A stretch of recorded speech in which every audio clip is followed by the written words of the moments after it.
Imagine dedicating 15 years of your life to building something revolutionary, only to have your boss steal it, erase your name, and toss you aside like deadweight. That's what happened to me. But what they didn't know was that I had been planning my revenge long before they thought they had won. My name is Dr. Sofia Alvarez, and for 15 years, I was the quiet backbone of a Denver-based tech company called Nexora Systems. I wasn't flashy. I wasn't political.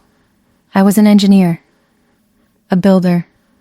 I spent years in dimly lit labs and late-night coding marathons, perfecting algorithms most executives couldn't begin to understand. My pride and joy was a distributed analytics engine I called Echelon, capable of processing massive data sets at speeds that dwarfed competitors.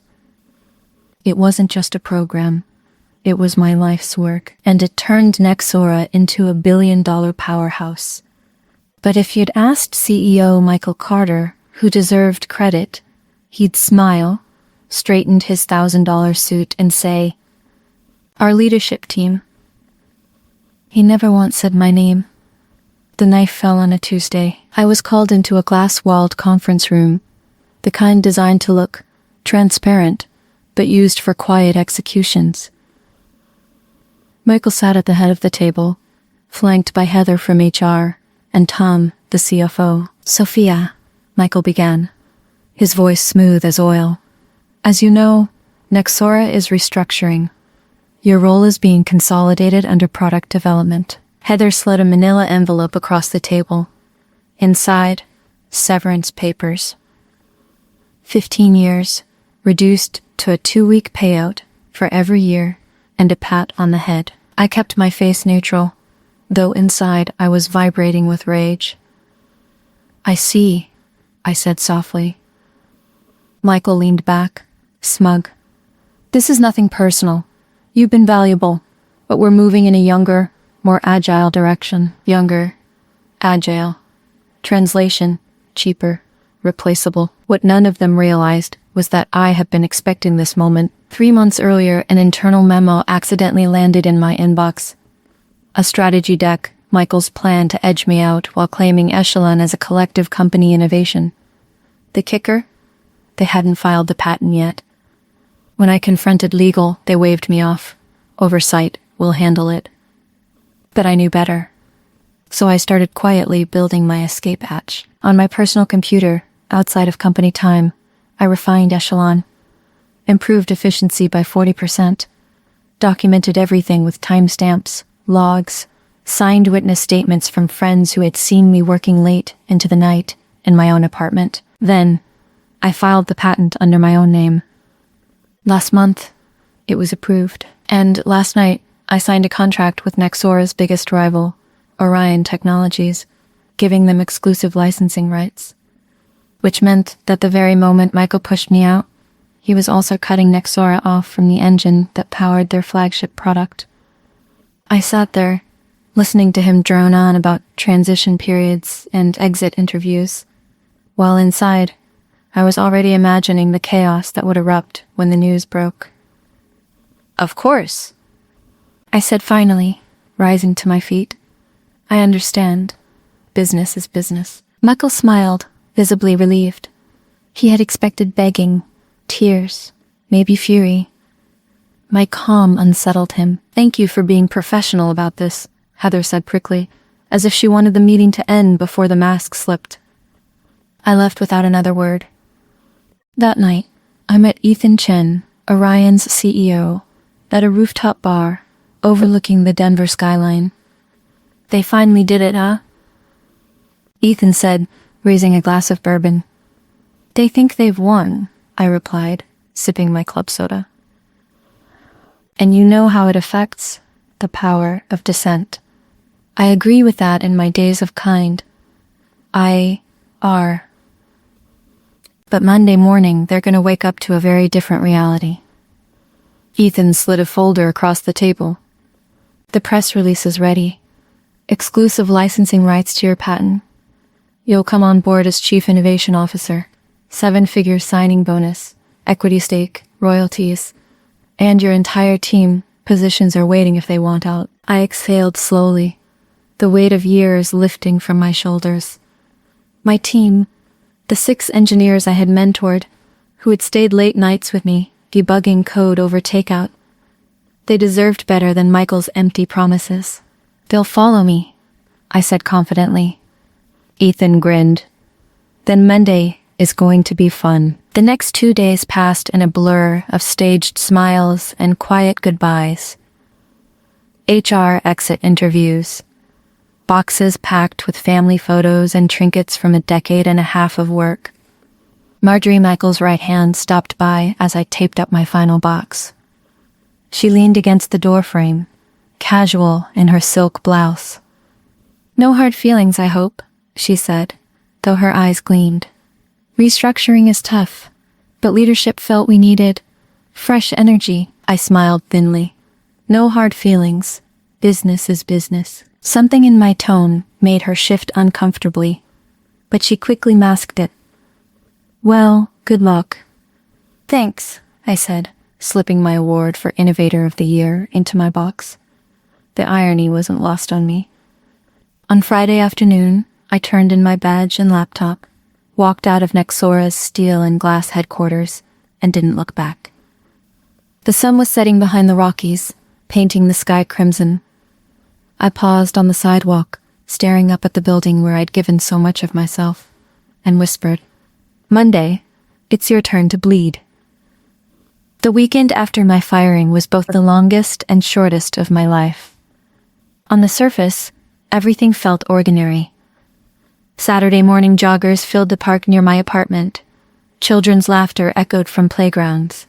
The hum of traffic rolled down Colfax Avenue.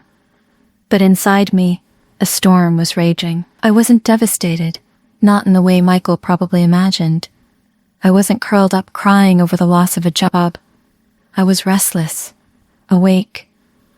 My body buzzed with the energy of someone who'd been wronged so deeply that every nerve vibrated with anticipation. Every time I tried to sleep, my mind replayed the conference room scene. Michael's smug face, Heather's corporate pity, Tom's fake solemnity. And always, always, that phrase, younger, more agile direction. It wasn't just dismissal, it was erasure. They were rewriting history, and I was expected to vanish quietly. But instead of disappearing, I was sharpening my knife. That Saturday evening, I sat at my dining table surrounded by folders and notes, everything meticulously organized. On one side, evidence of Nexora's betrayal, emails, memos, drafts of the patent they never filed. On the other, proof of my independence, timescapes, code commits on my personal GitHub, invoices for the personal servers I had bought with my own money. It was all there, airtight, but still, I couldn't relax. I kept hearing my team's voices in my head, the 6 engineers I had mentored, who still worked inside that glass tower, unaware of the storm about to hit. Would they be okay? Would Michael punish them for their loyalty to me? My phone buzzed. A text from Lena, one of my senior developers. "We heard you're gone. No warning? People are freaking out. What happened?" I hesitated. I couldn't reveal everything yet, not until Orion's press release dropped Monday. But I couldn't leave her hanging either. It wasn't my choice. I'll explain soon. Just trust me and keep your personal email close. Her reply came instantly. "Always, we've got your back." I exhaled. Whatever happened next, I wasn't alone. Sunday night was sleepless. I paced my apartment like a caged animal, rehearsing the fallout in my mind. I imagined Michael arriving Monday morning to find his inbox flooded with news alerts. Orion Technologies acquires exclusive rights to revolutionary data engine. My name attached to the patent, not his. My face in the press photos, not his.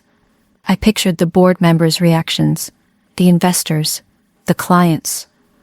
Would they call it betrayal? A coup? Or would they finally see what I had always known? that Nexora's success was built on my back? At 4 a.m., I finally collapsed into bed.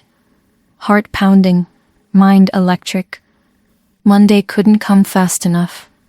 It started with a ping on my phone at 7:03 a.m. Orion Technologies press release. Exclusive licensing agreement signed for Echelon Engine. Dr. Sofia Alvarez appointed Chief Innovation Officer. I sat up in bed, staring at the headline.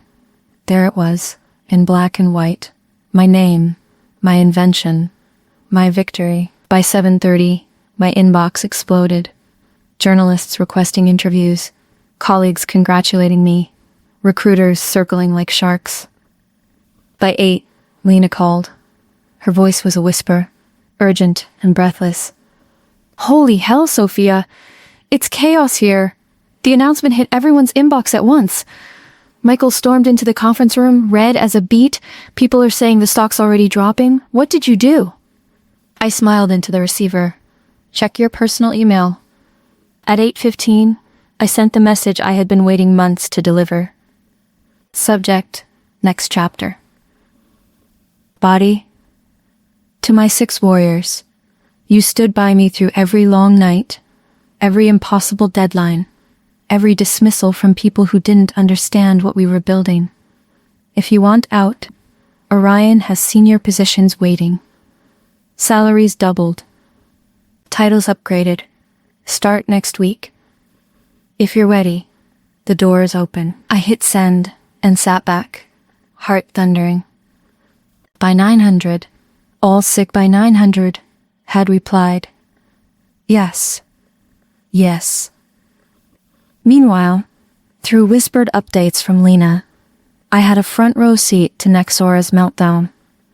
Michael barged into the executive meeting, she texted. The legal team wheeled in servers to prove the algorithm was theirs, but everyone's asking why the patent isn't filed. Board members are calling in. Victor, sorry, Michael is sweating bullets. They pulled up your employment contract. You covered yourself perfectly. He's furious. At 9:30, she sent. Someone asked if the company would survive without Echelon. Michael shut the meeting down. I pictured it vividly. The panic, the whispers, the sudden realization that their golden goose had flown the coop and taken the nest with her. By late morning, journalists were circling like vultures. Tech blogs ran headlines. Carter's catastrophe. Nexora loses core IP to rival Orion. The woman behind Echelon steps into the spotlight. Social media lit up with speculation. My LinkedIn inbox overflowed with connection requests. Twitter buzzed with hashtags, number Echelon Engine and number Sofia Alvarez trending by noon. Meanwhile, Nexora's stock plummeted 12% in the first 2 hours of trading. Orion's soared. I sat in my apartment, laptop glowing, coffee cooling untouched. Watching it all unfold felt surreal, like watching a fire from a safe distance, the heat licking but never touching you. And yet, beneath the satisfaction, a knot of unease remained. What if they tried to destroy me legally? What if Michael pulled some string I hadn't anticipated? What if my team suffered collateral damage? I closed my eyes, took a deep breath, and reminded myself, you planned for this. You covered every angle. This is yours. At 1100, an email arrived. From Michael Carter. Subject, let's talk. Body. Sophia, there appears to be a misunderstanding about Echelon. Please call me at your earliest convenience. We can work this out amicably. I stared at the screen, laughter bubbling in my throat. Misunderstanding? After 15 years of being ignored, diminished, erased? I forwarded the email straight to Orion's legal team, with a single note, handle. That afternoon, Orion held a welcome luncheon for me at their downtown headquarters. Ethan raised his glass. To the woman who just changed the entire playing field, he declared, Sophia, you didn't just invent Essalon, you rewrote the rules of innovation. And now, you'll do it with a company that actually values you. Applause erupted. Cameras flashed. I smiled, but part of me couldn't stop imagining Michael's face at that very moment. Red, sway, eyes darting as the walls closed in. By evening, my phone buzzed again. Lena. They just held an all-hands meeting. Michael tried to project confidence, saying they'll rebuild Echelon in 6 months. People laughed. Sophia. Out loud. He cut the meeting short. Her next text came minutes later. I'm done. We all are. The team's submitting our resignations tomorrow. I set my phone down. Heart swelling. My people were choosing me. Not him. Not the glass tower. Me. The next 2 weeks were a roller coaster.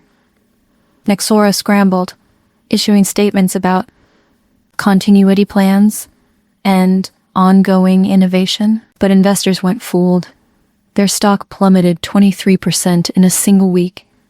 Clients called Orion, eager to switch. Michael grew desperate. He sent 2 more emails, one angry, one pleading. You've made a grave mistake.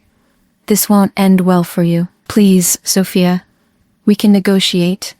Name your price. I ignored both. Meanwhile, my nights were restless. Even in victory, my body remembered the years of dismissal. I'd wake at 2 a.m., heart pounding, mind replaying old meetings where Michael presented my work as his own.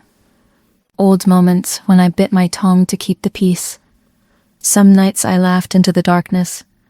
Other nights I clenched my fists until my nails dug crescents into my palms.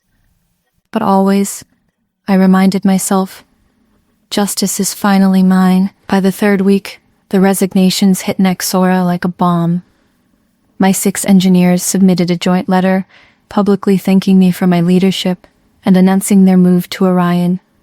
The tech community lit up with praise. Nexora's HR scrambled to contain the fallout. But you can't pledge a sinking ship with sticky notes. Rumors swirled, investors demanding Michael's resignation, board members convening emergency sessions, legal teams pointing fingers. Through it all, I stayed silent, dignified, letting the facts and the headlines do the talking. One night, around midnight, my phone buzzed with a final text from Lena. Michael just stormed out of the building, rumor as the board asked him to step down. The empire is crumbling. I sat in the glow of my laptop, staring at her words, a smile spreading slowly across my face. The man who tried to erase me was now being erased himself. And the best part, I hadn't even raised my voice. The morning after Lena's midnight message, I woke to a flood of notifications. TechWire Daily, Carter ousted amid Nexora crisis. Financial Review, patent debacle cost CEO his job. Tech Blog Pulse, the woman Carter tried to erase just took his throne. It was official. Michael Carter had been forced to resign as CEO. I sat in bed, sunlight streaming across my rumpled sheets, coffee cooling in my hands, scrolling headline after headline. My name was everywhere. My face, my story. For years, Michael had hidden me in the shadows. Now, he couldn't hide from me. I should have felt triumphant. And in many ways, I did. But victory has layers. Beneath the satisfaction was something colder. Determination. Because this wasn't just about revenge anymore. This was about securing the future. Mine, my team's, and the legacy of my work. By the end of that week, my 6 engineers had joined me at Orion. The energy was electric, the kind you only feel when people are freed from a cage they didn't know was strangling them. We set up in Orion's gleaming innovation lab, whiteboards covered in equations, screens alive with code, the smell of fresh paint and possibility. My team looked at me not just as a boss, but as a leader reborn. This is what it should have always been, Lena said one afternoon. eyes shining as she drew out an optimization plan. Not begging for scraps of credit, not watching Michael butcher presentations he didn't understand. Her words stirred something in me. For so long, I had told myself to accept less, to be grateful for the crumbs, because at least I had a seat at the table. But here, with Orion, I wasn't just at the table. I was at the head of it, and I wasn't going to waste the opportunity. Ethan Chen, Orion's CEO, stopped by regularly, his energy like a storm contained in a tailored suit. "You've given us the golden ticket, Sophia," he told me during one late-night strategy session. "But this isn't just about Nexora falling. It's about Orion rising. We need to capitalize fast." He wasn't wrong. Nexora's collapse had given us momentum, but momentum is fragile. Competitors circled, clients wavered, and Nexora's board wasn't going to go quietly. So we built a plan. A 3-phase strike. Phase 1, secure clients. We launched an aggressive outreach campaign targeting every Fortune 500 company that relied on Echelon through Nexora. Orion offered stability, continuity, and the promise of working directly with the algorithm's creator me. Phase 2, strengthen the tech. My team and I rolled out refinements I had never shared with Nexora, enhancements that boosted efficiency by another 20%. Each improvement widened the gap, making it impossible for Nexora to catch up. Phase 3, control the narrative. Press interviews, keynote speeches, panels.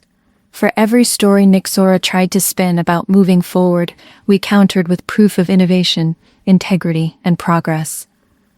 It was war, yes, but a war of attrition, fought with facts, contracts, and code instead of bullets. Still, Michael wasn't done. 2 weeks after his ousting, I received notice. Nexora was preparing to sue me, claiming Echelon had been developed entirely on company time. Rachel, Orion's head of legal, called me into her office. She was sharp, her hair cut into a severe bob, her desk immaculate except for the stack of filings in front of her. "They're going for scorched earth," she said, adjusting her glasses. "But their case is weak. You documented everything. The logs, the timestamps, the server's airtight. Honestly, I almost hope they file. We'll tear them apart in discovery." I felt the old panic rise. Those years of gaslighting, of being told my work wasn't mine, of being silenced. But Rachel's calm steadied me. "They underestimated you, Sophia," she said firmly. "Don't underestimate yourself now." I nodded, inhaling deeply. Let them come. Meanwhile, Nexora's new interim CEO, Richard Donovan, tried to salvage the wreckage. He sent me a polite email, cloaked in corporate courtesy. "Dr. Alvarez, I'd like to discuss a licensing arrangement that would benefit both parties. Nexora values your contributions and wishes to move forward respectfully." Respect.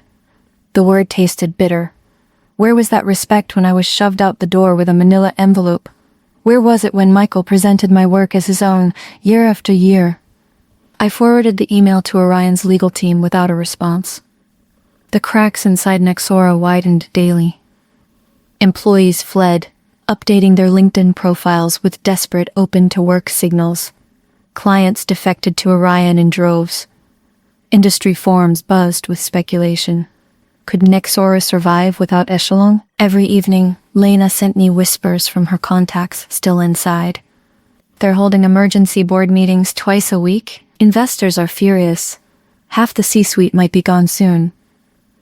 Michael's name is poison. Nobody will touch him." Each update fed the fire inside me. The same company that once dismissed me as expendable was now unraveling because they no longer had me. But revenge, I discovered, isn't just about watching someone fall. It's about reclaiming power in ways they never imagined. One night, after a 12-hour coding session, I stayed behind in the lab, staring at the glowing lines of Echelon's code on my screen. My creation, my legacy. I thought about the years of sacrifice, missed holidays, Sleepless nights, meals eaten at my desk, all the moments stolen by Michael's insatiable hunger for credit. And I realized something. This wasn't just about punishing him anymore. It was about proving, to myself, to the industry, to every woman who had ever been sidelined, that we are not replaceable. We are the engines, and no one erases the engine. The following week, Orion hosted a press event announcing our first major client wins since the licensing deal. I stood on stage in a tailored navy suit, lights blazing, cameras flashing. Echelon is not just a tool.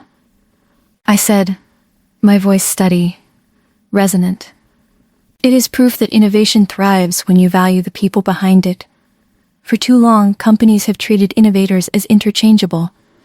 I am here to tell you, we are not. The applause was thunderous.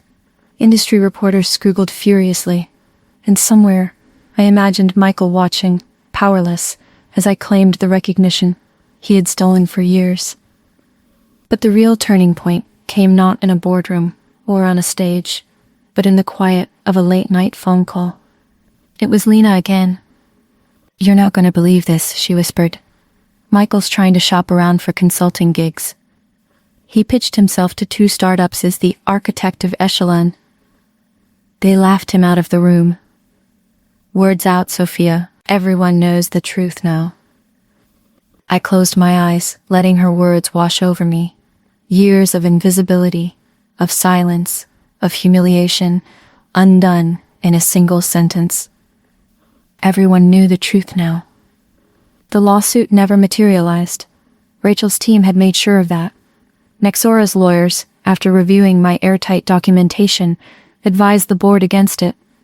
It would cost millions and end in public humiliation. Instead, they caved. One Tuesday morning, Orion's boardroom buzzed as Rachel slid a document across the table. "Settlement offer," she said. "Nexora wants licensing rights. They'll pay triple the industry rate and publicly acknowledge Sophia as the sole inventor of Echelon." I picked up the paper, scanning the neat lines of corporate surrender. My name, finally written where it always should have been.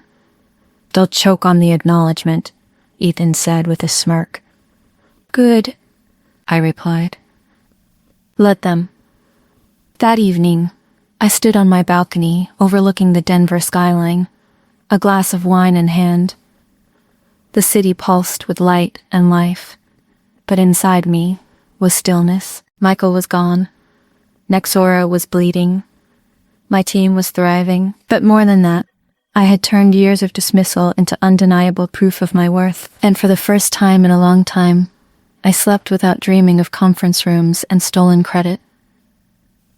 The settlement with Nexora should have been the end of the war, but for me, it was only the beginning of something greater. When I signed the document that forced them to acknowledge me as the sole inventor of Echelon, I felt the weight of 15 years finally lift from my shoulders. All those nights spent in dark labs, the endless dismissals, the times I swallowed my pride while Michael Carter smiled for cameras holding up my work as his own. It all crystallized into one sharp, undeniable truth. The industry now knew who I was. And more importantly, so did I. Nexora tried to spin the settlement as a collaborative victory, but the narrative was already out of their hands. Journalists weren't fooled. Headlines screamed the truth. The woman Carter tried to erase forces Nexora to pay the price. Their stock continued to nosedive, while Orion's climbed higher every week. Clients who had been with Nexora for years called us directly, eager to sign contracts that would keep them on the cutting edge of technology. Investors poured money into Orion, and suddenly, we weren't just a competitor, we were the leader. Still, Michael's ghost lingered. Even though he had been forced out, his name kept surfacing in hushed tones across the tech world. Rumors spread that he was trying to start a consultancy, offering expertise on data analytics to startups desperate for credibility. He pitched himself as the visionary behind Echelon, and for a brief moment I worried someone might believe him. But then the calls started. A founder in San Francisco emailed me, This guy named Carter claims he architected your system. Is that true? I replied with one link, the patent filing, my name emblazoned in bold. Word spread quickly. Michael became a joke in the industry, whispered about at conferences like a cautionary tale. He had been the face of a company once worth billions, and now he couldn't get a meeting without someone smirking behind their coffee. My revenge wasn't loud or theatrical. It was systematic, inevitable, and utterly complete. Watching Nexora's decline from afar was like watching a house of cards fall in slow motion. Employees fled in waves, desperate to escape the sinking ship. Every week Lena would update me. Their CFO resigned today. Another senior VP jumped ship. They canceled their big client conference. Couldn't afford it. By the end of the quarter, Nexora had lost half its market share. Investors demanded new leadership. Richard Donovan, the interim CEO, resigned under pressure. The board cycled through replacements like spare batteries, none able to stop the bleeding. Meanwhile, Orion thrived. My team and I launched the next version of Echelon, integrating the refinements we had been holding back for years. It was faster, smarter, and more secure than anything else on the market. Clients praised not just the technology but the philosophy behind it. We weren't just selling software. We were selling integrity, the promise that innovation would be credited where it was due. I became a fixture on the tech conference circuit, invited to keynote events I once only dreamed of attending. The first time I walked on stage to a packed auditorium in New York, applause echoing, lights blazing, I had to blink back tears. For so long I had been invisible, forced to sit in the back while Michael took bows. Now the spotlight was mine, and I didn't flinch. I told my story openly, not as gossip, but as warning. For too long, I said into the microphone, innovators have been silenced, their work stolen or minimized by those who believe charisma is more valuable than creation. But we are not replaceable. Without us, there is no product, no progress, no profit. Echelon is proof, not just of innovation, but of resilience. The audience rose to their feet. Some clapped, some cried, some simply nodded, eyes burning with recognition. Afterward, young women lined up to meet me. One whispered, "I was going to give up on my project after my boss stole credit, but hearing you, I won't." That was the moment I realized revenge had transformed into something larger. This wasn't just about punishing Michael anymore. It was about reclaiming a narrative that belonged to all of not only as the light of the place, but argued that the same reverse was being made as something happy in the Old West. Michael, meanwhile, faded further into obscurity. He tried everything, podcast appearances, blog posts, desperate LinkedIn rants, but the industry had moved on. His reputation was radioactive. Startups avoided him. Investors laughed at him. The once polished CEO now looked like a man shouting into the void. And yet, every so often, he tried to contact me. Late-night emails filled with bitterness. "You destroyed me. Enjoy your 15 minutes. It won't last. I made you who you are, and you'll never admit it." I never replied. His words carried no weight anymore. They were the cries of a man who had lost everything and couldn't face the truth. He had done it to himself. Years later, when a journalist asked me if I ever regretted how it all unfolded, I smiled and said, "I regret nothing except not leaving sooner." Because the truth was, my life began the moment I stopped letting others define my worth. Revenge was sweet, yes, but freedom was sweeter. Orion only grew. Within 3 years, we opened research hubs in Austin and Seattle. I became Chief Innovation Officer not just in title but in action, leading teams that broke barriers in fields I had only dreamed of touching when I was trapped at Nexora. My 6 engineers flourished too, each promoted into leadership roles that reflected their brilliance. They told me often, "We stayed because of you." That loyalty meant more than any contract. Nexora eventually sold itself off in pieces, acquired by smaller firms hungry for scraps.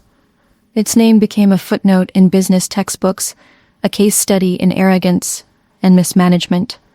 Students studied the rise and fall of Nexora the way one studies a collapsed empire. And always, my name was there, tied to the turning point that sealed its fate. Michael vanished completely after that. Rumor placed him in Florida, living quietly off what remained of his severance. Occasionally, someone would send me a blurry photo of him at a dingy bar, paunchy, hair thinning, eyes glassy. The great Michael Carter, once hailed as a visionary, reduced to a man nobody wanted to hear from. And me? I stood on bigger stages every year, looked out at larger crowds, and thought of that first day in the conference room when he handed me a manila envelope like it was the end of my story. He never understood that endings can also be beginnings. Sometimes I think about that moment, the humiliation, the rage, the sense of being erased.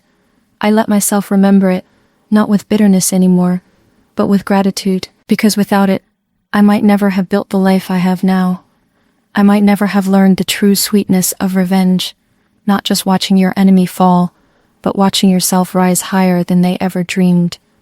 One autumn evening, standing on the balcony of Orion's new headquarters in Denver, I watched the city glow with possibility. The Rockies loomed in the distance, steady and eternal. My glass of wine shimmered in the fading light. I thought of my grandmother, who once told me in Spanish, "Mia, nunca dejes that anyone robbed your voice. Never let anyone steal your voice." For years, I had let Michael silence me. But, in the end, I reclaimed my voice, my work, my legacy. That, more than anything, was my revenge. So if you ask me now what happened to Nexora, or to Michael Carter, I'll tell you this. They destroyed themselves the moment they underestimated me. And if you ask me what happened to me, I'll tell you the truth. I lived, I built, I thrived. And I never looked back. If this story of betrayal, justice, and ultimate revenge struck a chord with you, give it a like. It helps more people find it. And tell me in the comments, what was the moment you realized that taking back your power was the best revenge of all?